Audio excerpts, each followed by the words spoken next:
Avalon Reed, 28. Standing in my childhood home as my parents delivered their ultimatum, I never imagined I'd discover their decades-long financial betrayal that same night. The trust fund my grandparents left me $1.2 million had been siphoned away for years. When I confronted them, my father's face contorted with rage. "Pay up what you owe us or leave this family. Your choice." I chose neither. Before I dive into this nightmare that turned my life upside down, I'd love to hear where you're watching from. This family revenge drama gets intense, so drop a comment below with your location, smash that like button, and subscribe to join our storytelling family. Trust me, you'll want to see how karma finally catches up to those who betray their own blood.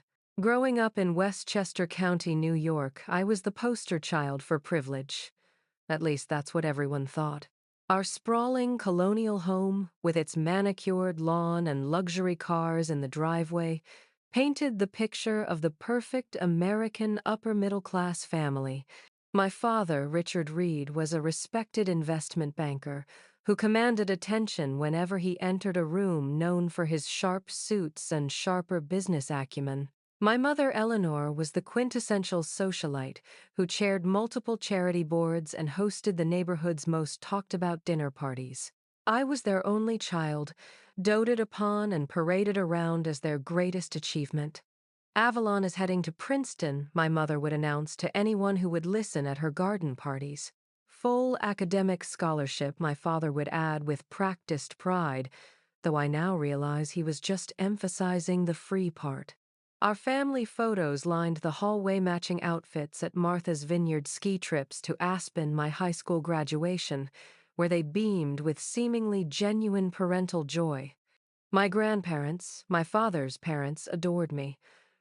Grandpa Joseph had built a small electronics company in the 1,970 seconds that he eventually sold for a modest fortune. He and Grandma Lillian lived simply despite their wealth, driving the same Buick for 15 years and clipping coupons out of habit. "Money doesn't make character," Grandpa would tell me during our Sunday afternoon chess games. "Character is what you do when no one's watching." When they passed away within months of each other during my sophomore year of college, Grandpa from heart failure and Grandma from what the doctors called broken heart syndrome, I was devastated.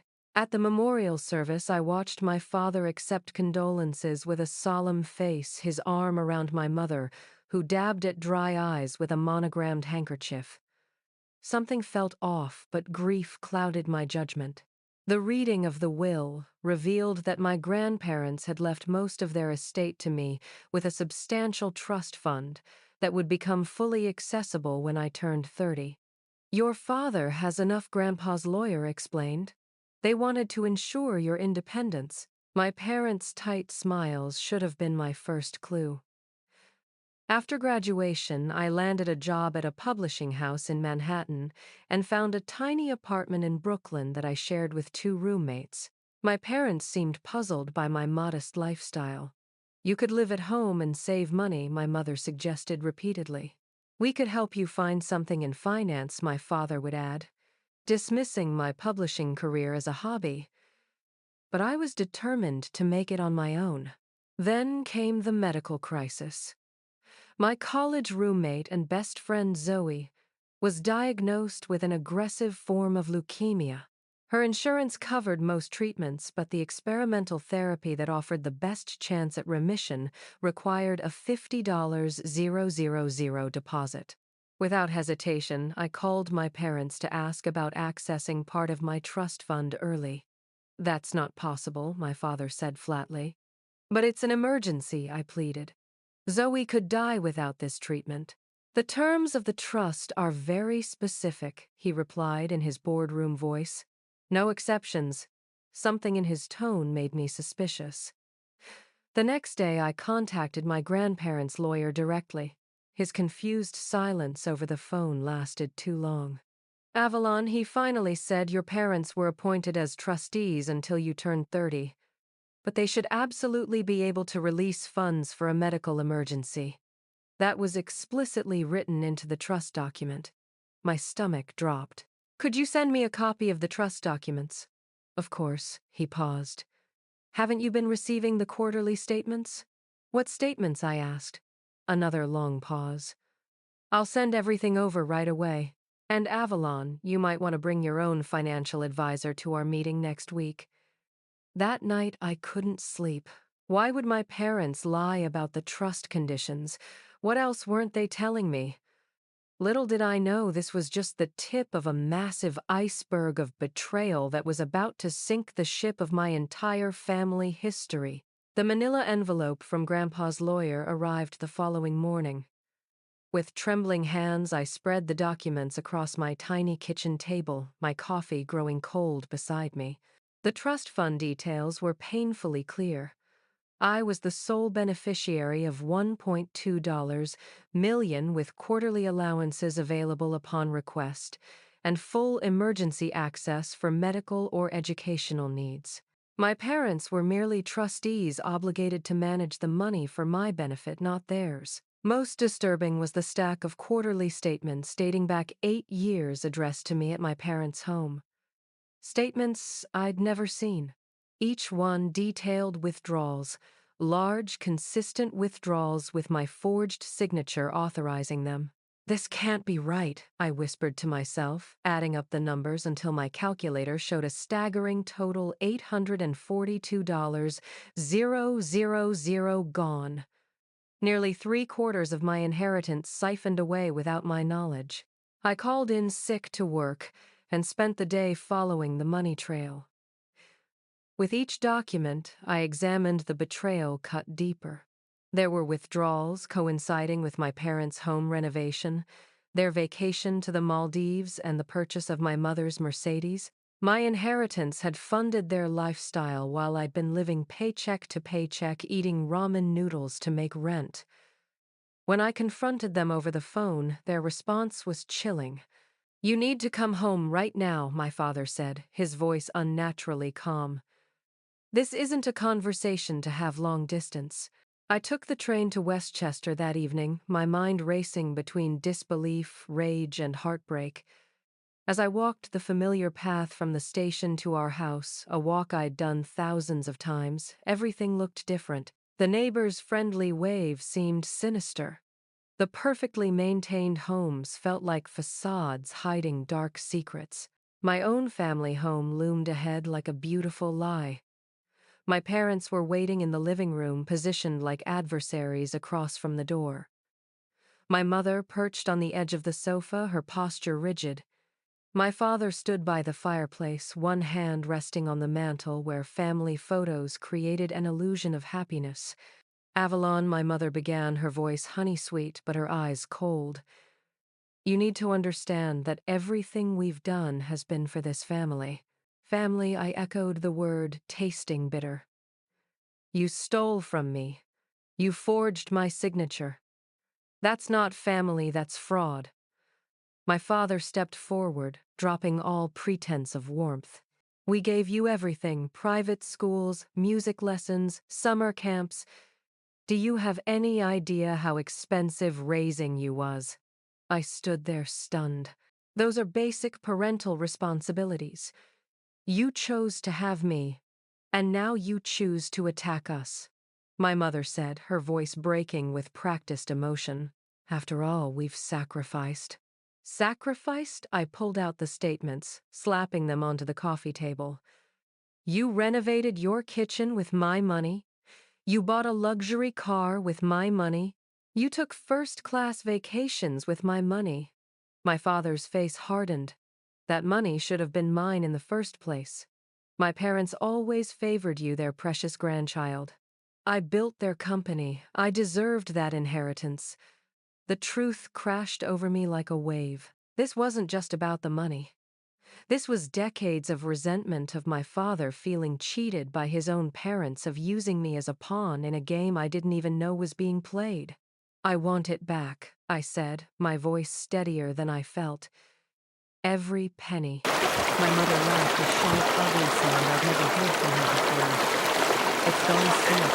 We're actually in debt because of the market downturn." Then the police after all. What you did was criminal. That's when my father exploded, his face contorting with rage as he stepped toward me.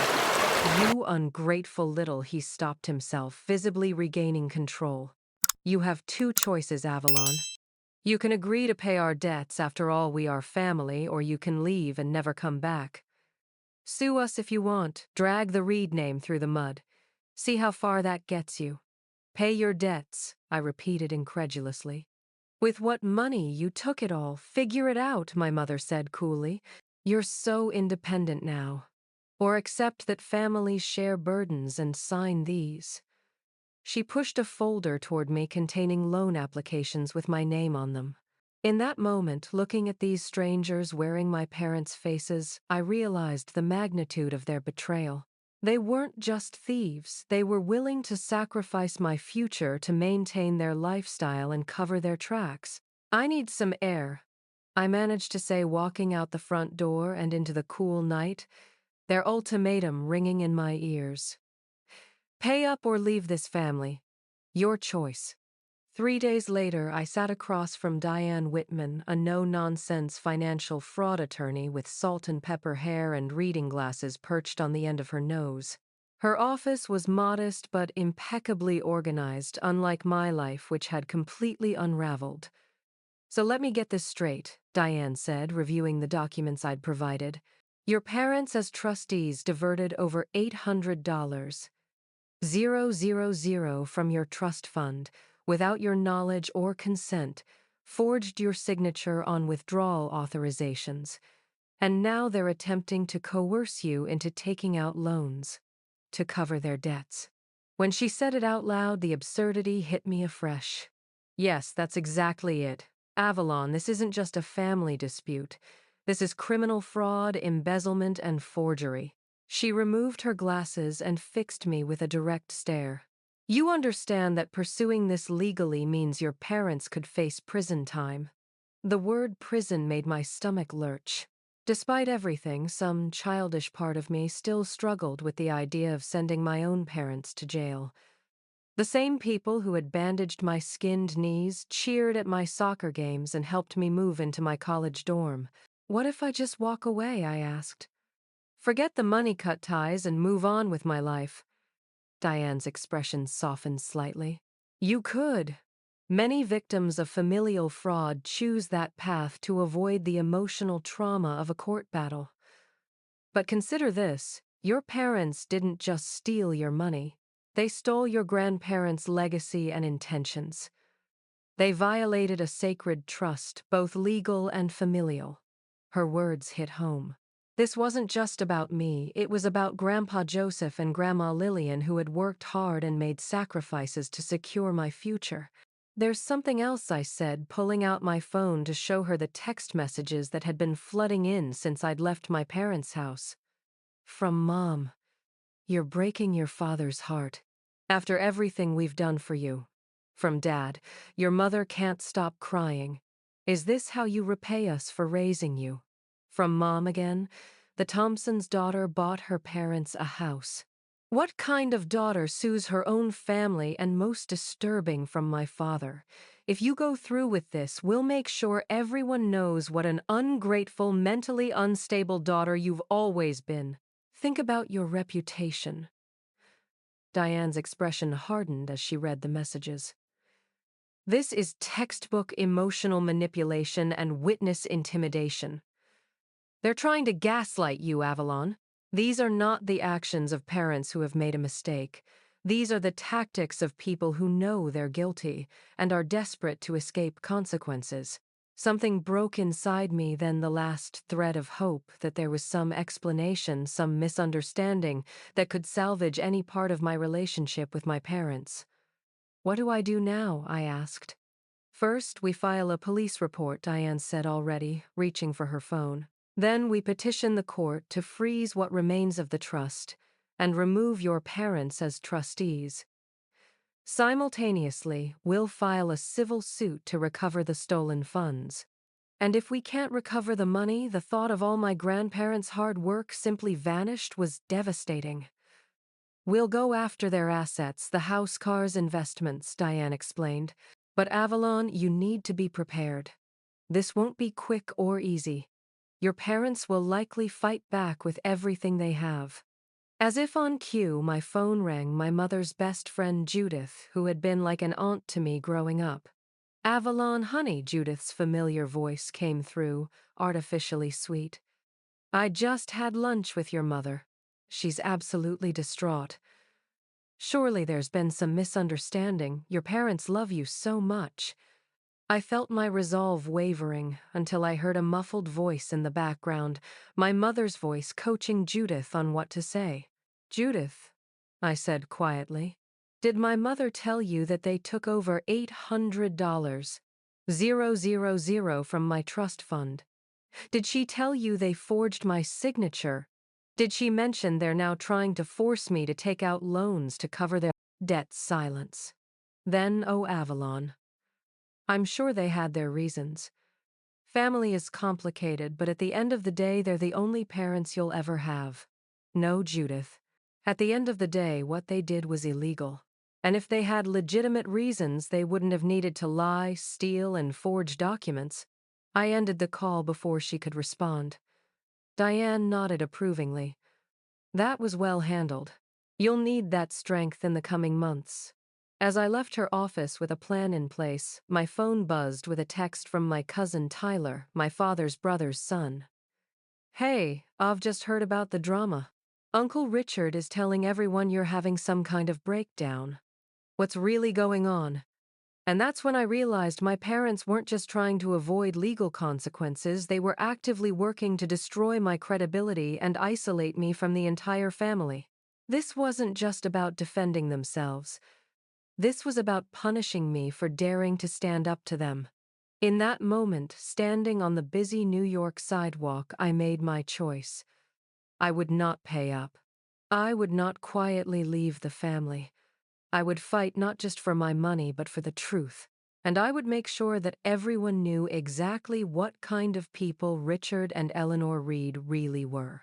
I'd always believed that family was about unconditional love and support. Now I was learning that for some people, family was a weapon, a tool for manipulation, control, and retaliation. In the weeks following my meeting with Diane, my parents unleashed a calculated campaign to discredit me before I could expose them. It began with whispers in their social circle. My mother's bridge club, my father's golf buddies, and their country club friends were all fed the same story. Poor Richard and Eleanor dealing with their troubled daughter who had developed delusions about family money. She's always been jealous of our success, my mother reportedly said over mimosas at their Sunday brunch. We've tried to get her help, but you know how these mental health issues can be so challenging. The story spread like wildfire through the community where I'd grown up. Former teachers, neighbors, even my high school boyfriend's mother reached out with concerned messages that felt more like accusations. Avalon, honey, are you taking care of yourself? We're all praying for your recovery. Your parents are so worried about you. Then came the professional sabotage. My publishing house received an anonymous letter questioning my stability and integrity. My boss, Lisa, called me into her office, her expression troubled as she slid the letter across her desk. I want you to know I didn't take this seriously, she assured me. But I thought you should be aware. The letter described me as emotionally unstable with a history of fabricating stories for attention, suggested I had substance abuse issues, and implied I might be embezzling company funds. It was unsigned, but the Reed family monogrammed stationery and my mother's distinctive handwriting were unmistakable. I'm being framed, I told Lisa, my voice breaking. My parents stole my inheritance, and now they're trying to destroy me because I won't cover for them. To my surprise, Lisa nodded. I figured it was something like that. The letter's too perfectly crafted to be from a concerned citizen. It reeks of revenge. With Lisa's support, I managed to protect my job, but my parents were just getting started. Next, they contacted my landlord, suggesting I was damaging the apartment and posing a risk to other tenants. They even reached out to Zoe, my best friend, who was still undergoing cancer treatment, to express concerns about my mental state and warn her that I might be an unhealthy influence during her recovery. Your mother actually told me I should distance myself from you for my own well-being, Zoe told me from her hospital bed, rolling her eyes. As if cancer isn't stressful enough now, I have to deal with your mom's soap opera villainy. I laughed through tears, grateful for Zoe's unwavering support. I'm so sorry you got dragged into this. Are you kidding? This is the most entertaining thing to happen since my diagnosis. She squeezed my hand. Seriously though, Av, what they're doing is psychological warfare. You need allies. She was right. I couldn't fight this battle alone, especially since the legal process was moving at a glacial pace. Diane had filed the necessary paperwork to freeze what remained of the trust and remove my parents as trustees, but the courts were backlogged. The police had taken my report about the forgery and fraud, but warned that family financial cases were notoriously complex and slow-moving. Taking Zoe's advice, I began building my support network. I started with Tyler, my cousin, who had texted me. Over coffee, I showed him the trust documents, the forged signatures, and the threatening messages from my parents. Holy shit, he whispered, examining the evidence. Uncle Richard and Aunt Eleanor did all this. They did, I confirmed. And now they're trying to paint me as mentally unstable to discredit me. Tyler's face hardened. That explains the weird call I got from Uncle Richard, asking if I'd ever been concerned about your behavior growing up. He was fishing for dirt. Did you give him any? I asked, suddenly anxious. Are you kidding?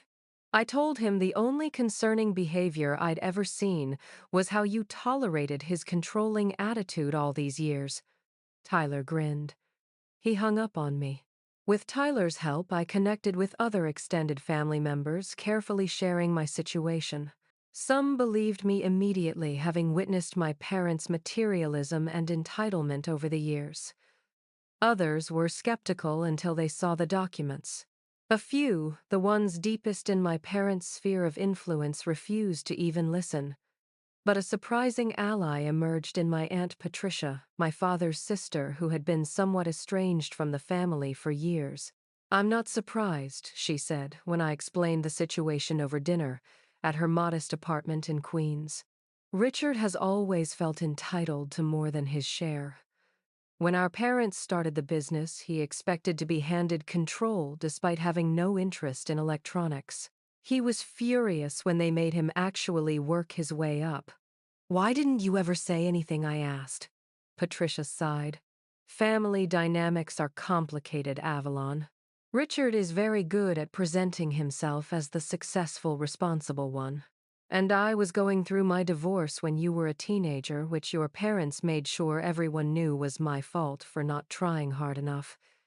It was easier to step back than fight the narrative. I was beginning to understand exactly what she meant about fighting narratives. My parents had spent decades crafting their image as perfect, generous, loving people. Challenging that façade felt like trying to tear down a fortress with my bare hands. But I was no longer alone in the fight. With my growing circle of allies, I began gathering more evidence. Tyler helped me access old family photos that showed my parents' sudden lifestyle upgrade, right around the time my grandparents died. The new cars, the home renovation, the luxury vacations that coincided with large withdrawals from my trust. Aunt Patricia provided context for family events. I'd been too young to understand tensions between my father and grandparents over money arguments about the business and my father's resentment about inheritance plans. She even had old letters from my grandparents expressing concerns about my father's financial decisions. Most valuable was when Aunt Patricia connected me with Grandpa Joseph's former business partner, Harold Kleinman, who was now in his 80s but sharp as ever. Your grandfather specifically restructured his will after your father made some concerning investments with family money, Harold explained over lunch. Joseph loved his son, but he didn't trust Richard's financial judgment or his priorities. He set up your trust the way he did to protect the family legacy from being squandered. The pieces were falling into place. My parents hadn't just stolen my money, they'd systematically circumvented my grandparents' carefully considered wishes, all while maintaining the illusion of being loving, responsible parents. I was deep in this evidence-gathering process when my parents escalated their attacks once more. My father filed a petition for a psychological evaluation, claiming I was experiencing paranoid delusions and might be a danger to myself or others. The petition was flimsy and ultimately dismissed, but it was enough to temporarily derail the fraud investigation and force me to spend thousands on legal fees to fight it. Then, on a rainy Tuesday evening, I returned to my apartment to find the door slightly ajar. Inside, the place had been ransacked drawers, emptied furniture, overturned, my laptop missing. The police called it a random break-in, but nothing of significant value was taken except my computer and the physical copies of the trust documents I'd been keeping at home. Standing in my violated space, surrounded by the chaos of scattered belongings, I felt a moment of crushing despair. How far would they go? Would this escalation continue until they'd completely destroyed my life? As I sank to the floor, my phone rang. It was Zoe. "Hey, are you still coming to my last chemo session tomorrow?" The nurse said I could have 2 visitors, and I thought maybe Tyler could come too, since you two have been joined at the hip lately. Her normalcy, her expectation that life would go on despite everything anchored me. This wasn't the end. This was just another battle in a war I refused to lose. "Wouldn't miss it for the world," I said, wiping away tears. "And speaking of tomorrow, I've been thinking about next steps. As we're in the middle of this intense family drama, I'd love to hear your thoughts on loyalty and betrayal. Have you ever had to stand up against people who were supposed to protect you? This story gets even more intense from here, so make sure you're subscribed and turn on notifications so you don't miss how Avalon turns the tables on her parents." Hit that like button if you're Team Avalon, and stick around to see how she fights back against this incredible betrayal. The break-in at my apartment was a turning point. My parents had escalated from character assassination to potential criminal intimidation, and I needed to respond with equal force, but smarter, more strategic, and completely legal. As Grandpa Joseph used to tell me during our chess matches, when your opponent gets aggressive, that's when they make mistakes. Stay calm, think 3 moves ahead, and wait for the opening. My first move was securing my remaining evidence and my personal safety. Diane helped me set up a secure cloud storage account where I uploaded scans of all documents, photos, and communications. I installed security cameras in my apartment, changed all my passwords, and got a new phone number that I shared only with my trusted inner circle. My second move was more controversial but necessary. Diane and I decided it was time to depose Harold Kleinman, my grandfather's business partner, to formally document his knowledge about my grandparents' intentions regarding the trust. At 83, Harold's health was declining, and we couldn't risk losing his testimony. Given his age, the judge agreed to an expedited deposition. Harold was frail but mentally sharp as he testified about my grandfather's concerns regarding my father's financial habits. Joseph told me repeatedly that Richard had a tendency to live beyond his means, Harold stated for the record. He restructured his will specifically to prevent Richard from accessing the bulk of the inheritance. Most damning was Harold's revelation that my father had approached him shortly after my grandparents' deaths, asking to temporarily borrow money from the trust for what he called pressing investment opportunities. I reminded him that as a trustee, his legal obligation was to protect Avalon's assets, not use them for his own benefit, Harold testified. He became quite angry, said something about it being his family's money that should have come to him directly. The deposition was scheduled to remain sealed until our case went to court, but somehow, through a leak or breach, my parents learned about Harold's testimony within days. Their response was swift and ruthless. My father called Harold, directly alternating between threatening legal action for defamation and pleading with him to recant his testimony by claiming memory issues. When that failed, my mother visited Harold's daughter, spinning a tearful tale about how her family was being torn apart by Avalon's vindictive lies. But the most shocking countermove came when my parents called an emergency family meeting inviting all extended family members except me. Tyler attended as my spy, recording the entire event on his phone. The recording revealed my father standing in his living room, voice breaking with practiced emotion as he addressed the assembled relatives. Eleanor and I have tried to keep this private to protect Avalon, but we can no longer stay silent. Our daughter has been struggling with serious psychological issues for years.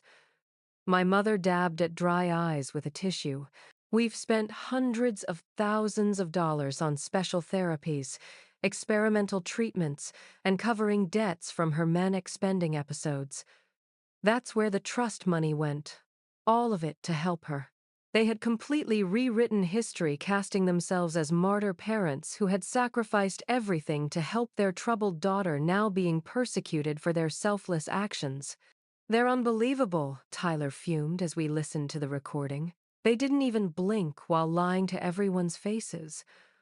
What my parents didn't realize was that their dramatic family meeting had given me exactly what I needed: documented proof of their willingness to lie, manipulate, and gaslight to protect themselves. More importantly, they had made specific, verifiable claims about spending hundreds of thousands on treatments for me, treatments that had never happened and would leave no paper trail. This was the opening I'd been waiting for. Working with Diane, I prepared a comprehensive rebuttal document with sections addressing each false claim my parents had made.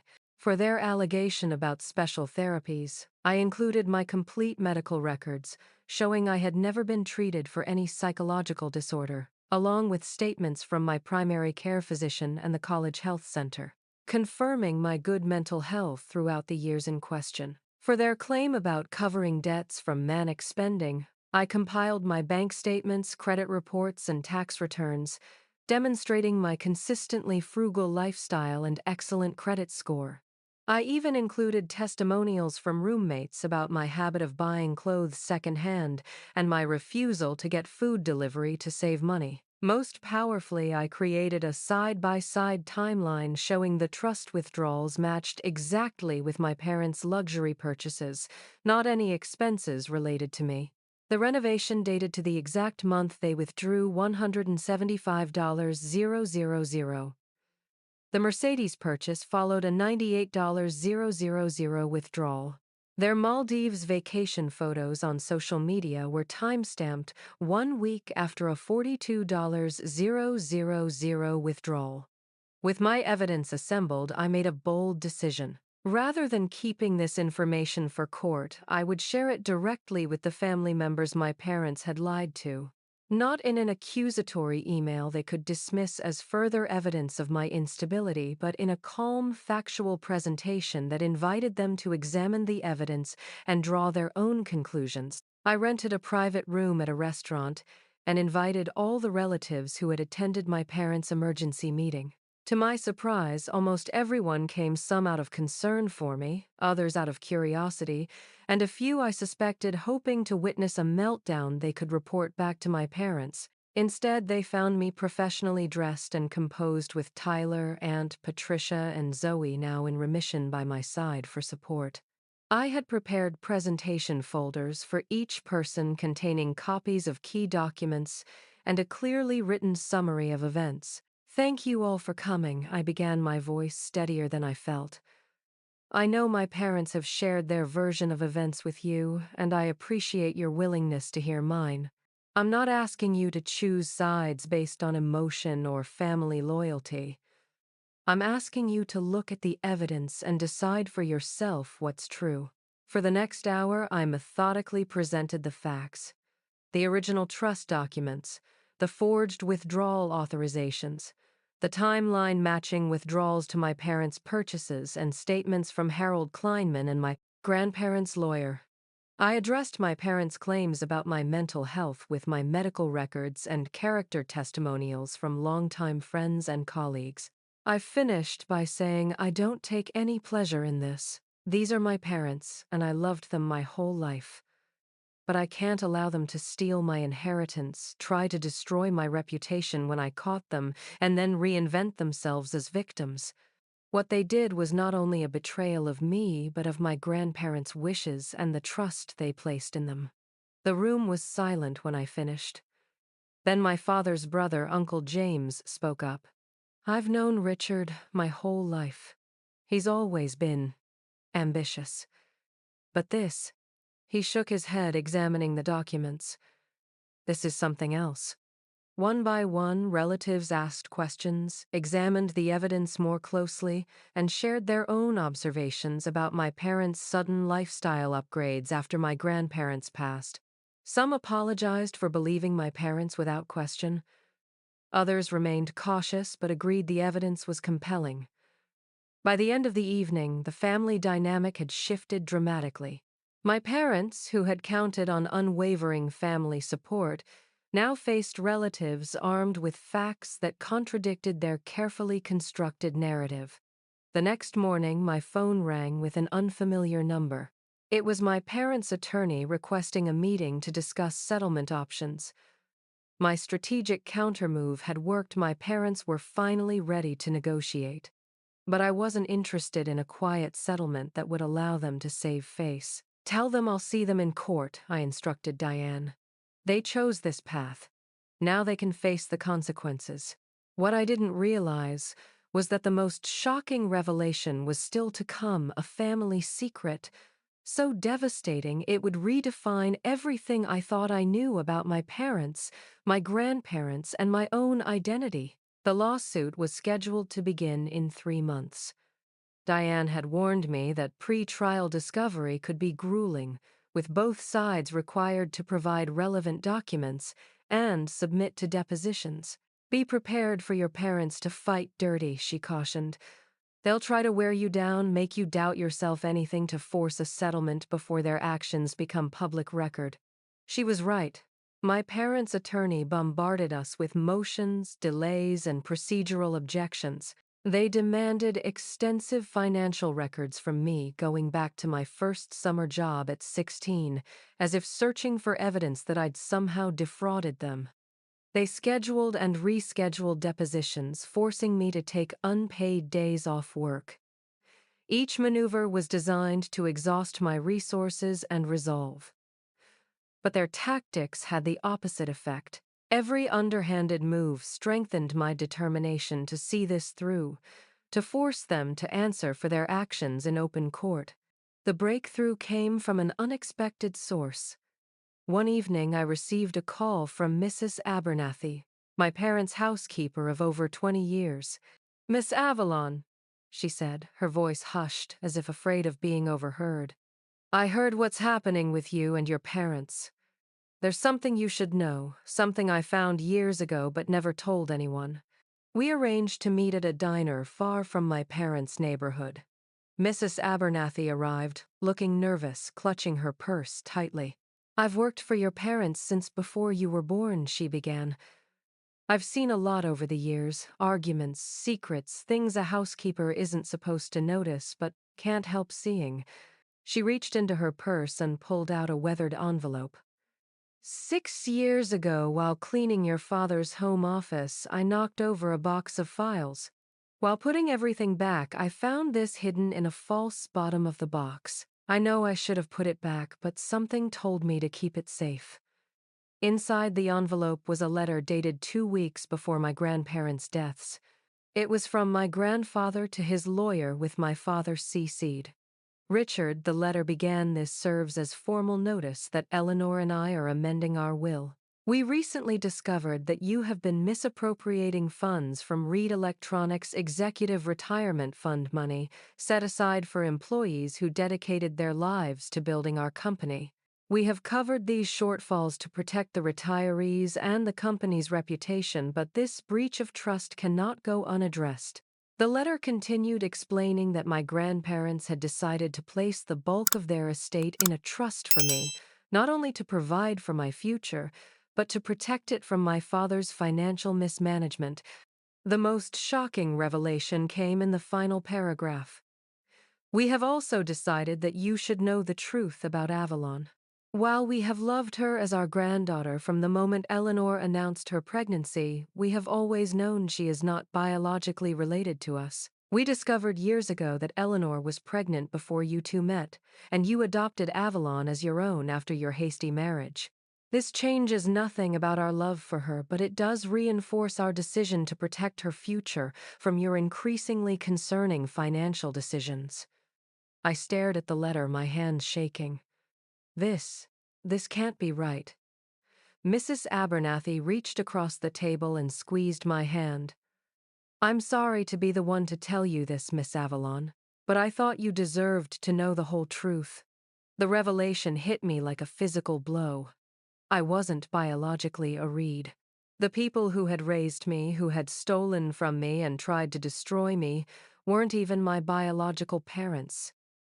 My entire identity had been built on yet another lie. There's more, Mrs. Abernathy said quietly. After finding this letter, I started paying attention to certain things. Your mother has a locked box she keeps in her closet. Once, when she was away, I used her spare key to look inside. She pulled out her phone and showed me a photo of a birth certificate. My birth certificate with the father's name listed as unknown and the mother's name as Eleanor Cavendish, my mother's maiden name. There was also this, she said, showing me a photo of a faded letter addressed to Ellie from someone named Thomas.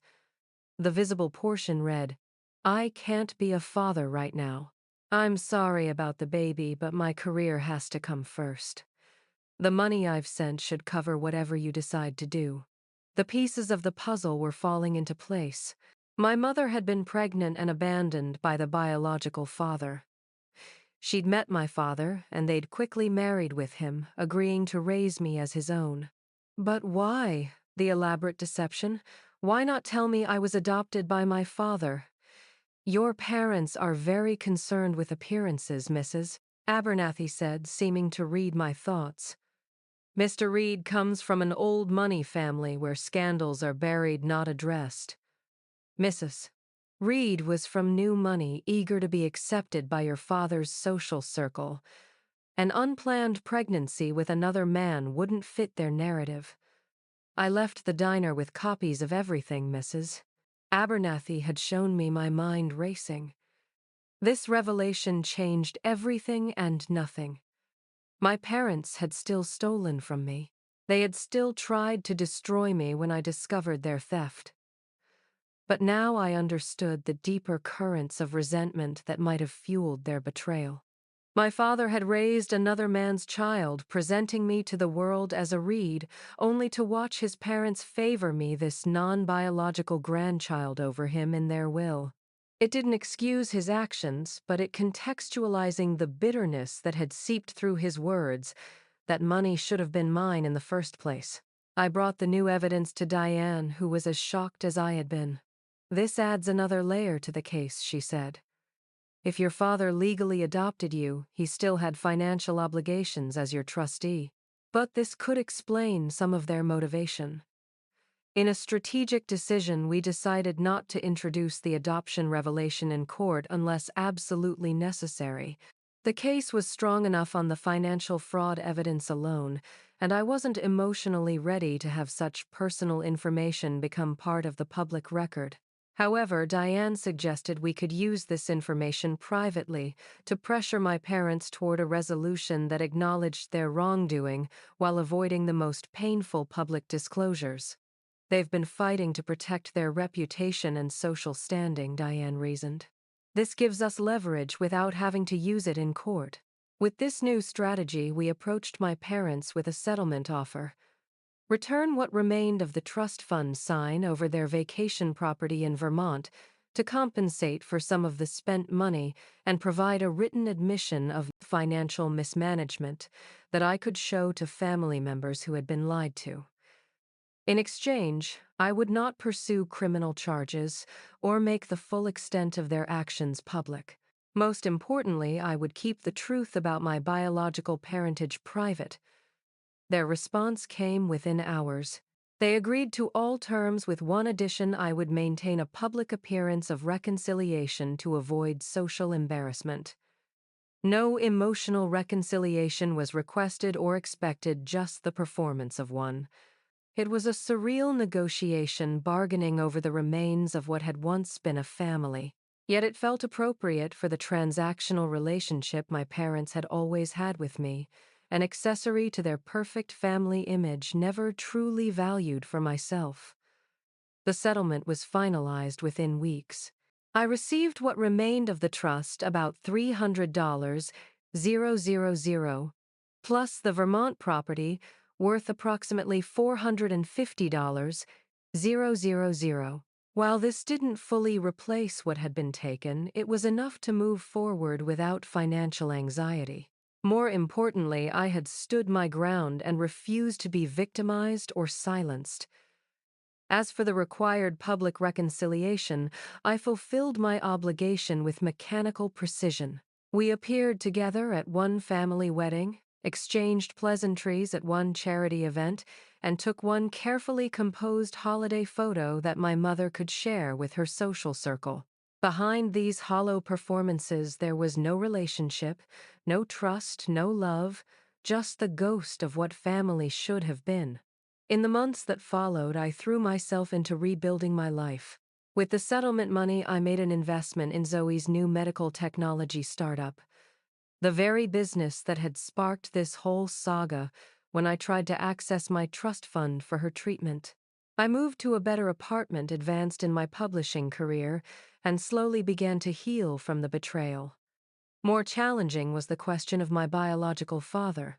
With only a first name, Thomas, and the knowledge that he had been in my mother's life roughly 30 years ago, the search seemed impossible. Part of me wanted to find him, while another part feared further rejection. In the end, I decided to wait until I had processed the revelations about the family who had raised me before seeking yet another complicated family connection. The one genuine silver lining was the strengthening of relationships with my extended family, particularly Tyler, who had stood by me throughout the ordeal, and Aunt Patricia, who became something of a surrogate mother figure. Even relatives who had initially doubted my claims eventually reached out to rebuild connections independent of my parents. A year after the settlement, I received an unexpected package from Harold Kleinman's daughter. Harold had passed away, and while going through his effects, she had found an old journal belonging to my grandfather. She thought I might want it.